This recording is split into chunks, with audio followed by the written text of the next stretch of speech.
या देवी सर्वभूतेषु मां कात्यायनी रूपेण संस्थिता, नमस्तस्यै नमस्तस्यै नमस्तस्यै नमो नमः।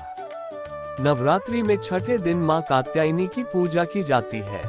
इनकी उपासना और आराधना से भक्तों को बड़ी आसानी से अर्थ, धर्म, काम और मोक्ष चारों फलों की प्राप्ति होती है। उसके रोग, शोक, संताप और भय नष्ट हो जाते हैं। जन्मों के समस्त पाप भी नष्ट हो जाते हैं। इस देवी को नवरात्रि में छठे दिन पूजा जाता है। कात्याय गोत्र में विष्णु प्रसिद्ध महर्षि कात्यायन ने भगवती पराम्बा की उपासना की, कठिन तपस्या की। उनकी इच्छा थी कि उन्हें पुत्री प्राप्त हो। मां भगवती ने उनके घर पुत्री के रूप में जन्म लिया, इसलिए ये देवी कात्यायनी कहलाईं। इनका गुण शोधकार्य है, इसीलिए इस वैज्ञानिक युग में कात्यायनी का महत्व सर्वाधिक हो जाता है। इनकी कृपा से ही सारे कार्य पूरे जो जाते हैं। ये वैद्यनाथ नामक स्थान पर प्रकट होकर पूजी गईं। मां कात्यायनी अमोघ फलदायिनी है। भगवान कृष्ण को पति रूप में पाने के लिए ब्रज की गोपियों ने इन्हीं की पूजा की थी। ये पूजा कालिंदी यमुना के तट पर की गई थी, इसीलिए ये ब्रजमंडल की अधिष्ठात्री देवी के रूप में प्रतिष्ठित है। इनका स्वरूप अत्यंत भव्य और दिव्य है। ये स्वर्ण के समान चमकीली है और भास्वर है। इनकी 4 भुजाएं हैं। दाईं तरफ का ऊपर वाला हाथ अभय मुद्रा में है तथा नीचे वाला हाथ वर मुद्रा में। मां के बाईं तरफ के ऊपर वाले हाथ में तलवार है व नीचे वाले हाथ में कमल का फूल सुशोभित है। इनका वाहन भी सिंह है।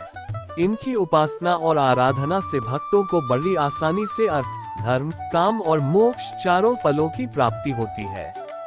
उसके रोग, शोक, संताप और भय नष्ट हो जाते हैं। जन्मों के समस्त पाप भी नष्ट हो जाते हैं।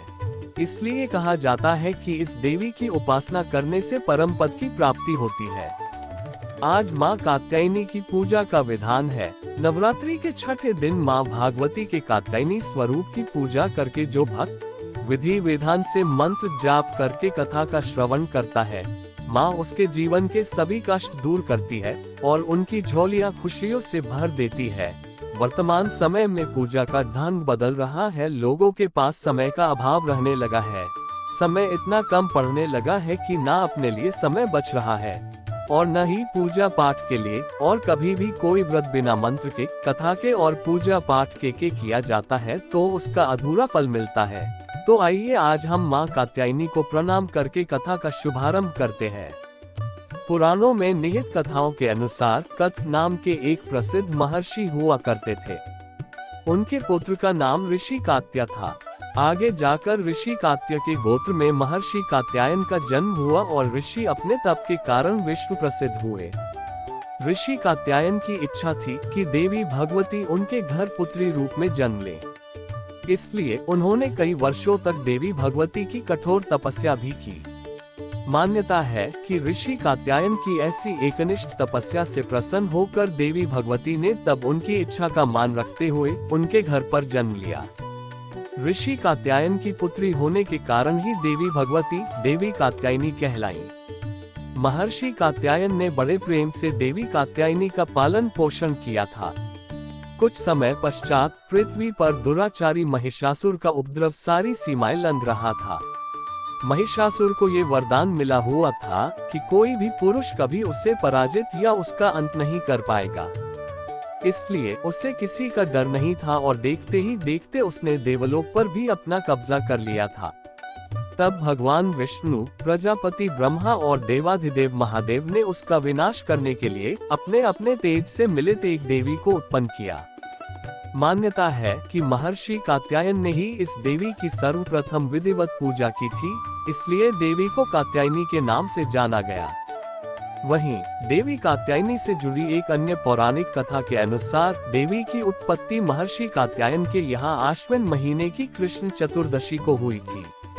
इसके बाद महर्षि ने शुक्ल सप्तमी, अष्टमी और नवमी तक देवी की अपने आश्रम में विधिवत पूजा अर्चना की और दशमी को देवी के इस स्वरूप ने महिषासुर का वध किया था। यही कारण है कि देवी के इस स्वरूप को देवी कात्यायनी के नाम से जाना गया था। महिषासुर का अंत करने के कारण देवी को महिषासुर मर्दनी के नाम से भी जाना गया। इसके अलावा देवी कात्यायनी से जुड़ी एक और मान्यता ये भी है कि देवी दुर्गा का ये स्वरूप अमोघ फलदायिनी है।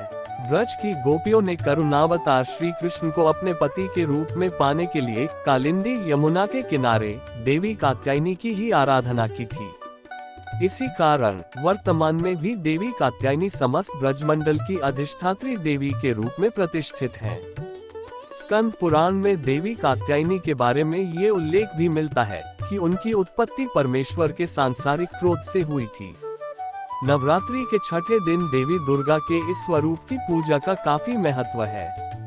ऐसी मान्यता है कि देवी कात्यायनी की पूजा में लाल और सफेद रंग के कपड़े पहनना बहुत शुभ होता है। मान्यता तो ये भी है कि मां कात्यायनी के चरणों में अपना सब कुछ समर्पित करते हुए उनकी आराधना करने वाले भक्तों को उनके दर्शन प्राप्त हो जाते हैं। देवी के इस स्वरूप के पूजन से भक्तों में एक अद्भुत शक्ति का संचार होता है।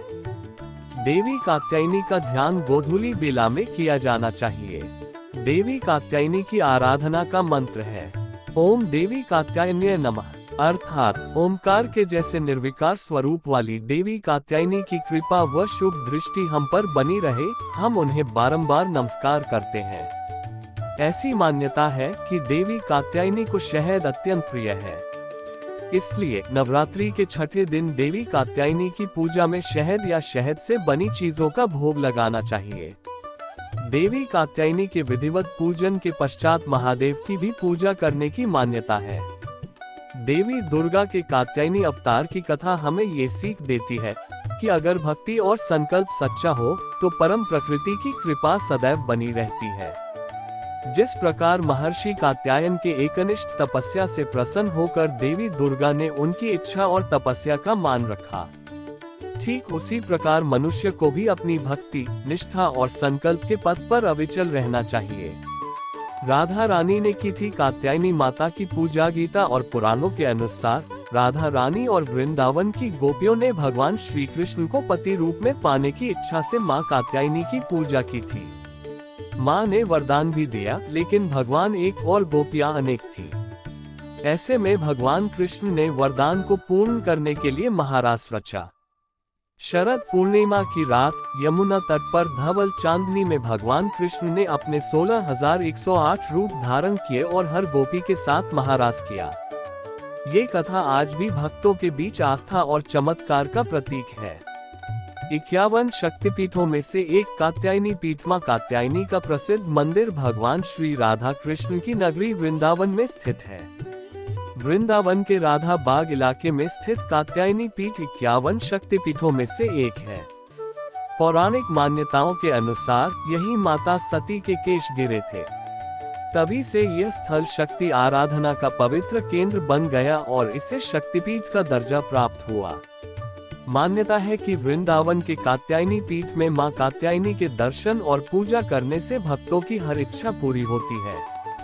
विशेषकर अविवाहित युवक युवतियां यहां नवरात्र के दिनों में माता की आराधना करते हैं ताकि उन्हें मनचाहा वर या वधू प्राप्त हो सके।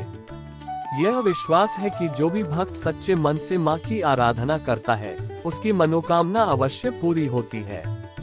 कात्यायनी माता के मुख्य मंत्र हैं स्तुति मंत्र या देवी सर्वभूतेषु मां कात्यायनी रूपेण संस्थिता, नमस्तस्यै नमस्तस्यै नमस्तस्यै नमो नमः, और वंदना मंत्र कात्यायनी महामाय महायोगिन्यधीश्वरी नंदगोपसुत देवी पति में कुरुते नमः। इसके अलावा एक ध्यान मंत्र भी है चंद्रहासोज्ज्वलकरा शार्दूल वरवाहना कात्यायनी शुभ दद्यात् देवी दानवघातिनी। मां कात्यायनी को शहद और मीठे पान का भोग बहुत प्रिय है और उन्हें शहद से बनी पीली मिठाइयां जैसे बेसन के लड्डू या केसरी भात भी अर्पित किए जाते हैं। इन भोगों को चढ़ाने से भक्तों को धन, यश, आरोग्य की प्राप्ति होती है और जीवन में सुख समृद्धि आती है। आइए अब सुनते हैं दुर्गा चालीसा पाठ। नमो नमो दुर्गे सुख करनी, नमो नमो दुर्गे दुख हरनी, निरंकार है ज्योति तुम्हारी, तेहु लोक फैली उज्जियारी, शशि ललाट मुख महाविशाला, नेत्र लाल भरिकुटी विकराला, रूप मातु को अधिक सुहावे, दरश करत जन अति सुख पावे, तुम संसार शक्ति लैकीना, पालन हेतु अन्न धन दीना, अन्नपूर्णा हुई जगपाला, तुम ही आदि सुंदरी बाला, प्रलयकाल सब नाशनहारी, तुम गौरी शिव शंकर प्यारी, शिव योगी तुम्हारे गुण गावे, ब्रह्मा विष्णु तुम्हें नित ध्यावे, रूप सरस्वती को तुम धारा, दे सुबुद्धि ऋषि मुनिन उबारा, धर्यो रूप नरसिंह को अंबा, परगट भई फाड़कर खंबा, रक्षा करी प्रहलाद बचायो, हिरण्याक्ष को स्वर्ग पठायो, लक्ष्मी रूप धरो जगमाही, श्री नारायण अंग समाही, क्षीर सिंधु में करत विलासा, दया सिंधु दीजय मन आसा,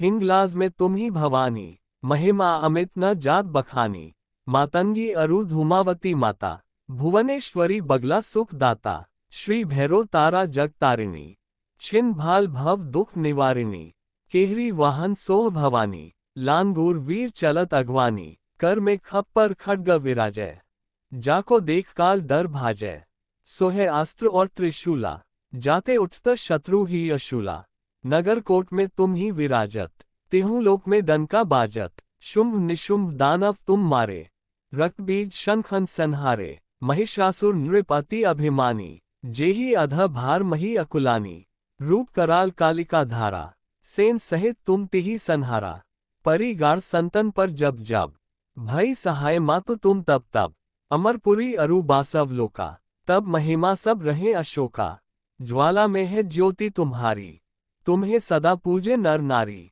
प्रेम भक्ति से जो यश गावे, दुख दारिद्र निकट नहीं आवे, ध्यावे तुम्हें जो नर मन लाए, जन्म मरण ताको छुटी जाए, जोगी सुर मुनि कहत पुकारी, योग न हो बिन शक्ति तुम्हारी, शंकर आचारज तप कीनो, काम अरु क्रोध जीती सब लीनो, निशिदिन ध्यान धरो शंकर को, काहू काल नहीं सुमिरो तुमको, शक्ति रूप का मरम न पायो, शक्ति गई तब मन पछतायो, शरणागत हुई कीर्ति बखानी, जय जय जय जगदम्ब भवानी, भई प्रसन्न आदि जगदम्बा, दई शक्ति नहीं कीन विलंबा, मोको मातुकाष्ट अति घेरो, तुम बिन कौन हरे दुख मेरो, आशा तृष्णा निपट सतावे, रिपु मूरख मोहि डर पावे, शत्रु नाश कीजय महारानी, सुमिरौन इच्छित तुम्हें भवानी, करो कृपा हे मातु दयाला, रिद्धि सिद्धि दे करहु निहाला, जब लगी ज्यों दया फल पाऊं, तुम्हेरो यश मैं सदा सुनाऊं, दुर्गा चालीसा जो कोई गावे, सब सुख भोग परम पद पावे, देवी दास शरण निज जानी, करहु कृपा जगदम्ब भवानी, इति श्री दुर्गा चालीसा संपूर्ण। क्षमा याचना। हे परमेश्वरी, मेरे द्वारा रात दिन सहस्रों अपराध होते रहे हैं, अतः आप मुझे अपना सेवक समझकर कृपा पूर्वक मेरे उन अपराधों को क्षमा करो। न तो मैं आह्वान करना ही जानता हूँ, न विसर्जन करना ही जानता हूँ और न पूजा ही करना जानता हूँ। हे परमेश्वरी, मुझे क्षमा करो। हे सुरेश्वरी, मैंने जो मंत्रहीन, क्रियाहीन और भक्तिहीन पूजन किया है, वह सब आपकी दया से पूर्ण हो। सैकड़ों अपराध करके भी भक्त आपकी शरण में आकर केवल जगदम्ब कहकर ही मोक्ष को प्राप्त करते हैं, जिससे ब्रह्मादि देवगण भी पाने में असमर्थ होते हैं। हे जगदम्बिके, मैं अपराधी हूँ, किंतु आपकी शरण में आया हूँ, अतः इस समय में दया का पात्र हूँ। तुम जैसा चाहो वैसा करो। अज्ञानवश या बुद्धिभ्रम होने के कारण भूल से जो कुछ भी मैंने कम या अधिक कर दिया हो, हे देवी, हे परमेश्वरी, सब अपराध क्षमा करो और प्रसन्न हो। हे जगन्माता, हे कामेश्वरी, सच्चिदानंद स्वरूपिणी परमेश्वरी, आप प्रेम पूर्वक मेरी यह पूजा स्वीकार गुप्त की रक्षा करने करो और मुझ पर प्रसन्न हो। आप गुप्त से भी वाली हो, आप मेरे किए हुए इस जाप को ग्रहण करके मेरे सभी अपराधों को क्षमा करो। हे देवी, हे महेश्वरी, आपकी कृपा से मुझे सिद्धि की प्राप्ति हो। जय माता दी, नौ दुर्गा की जय। बोलिए साचे दरबार की जय।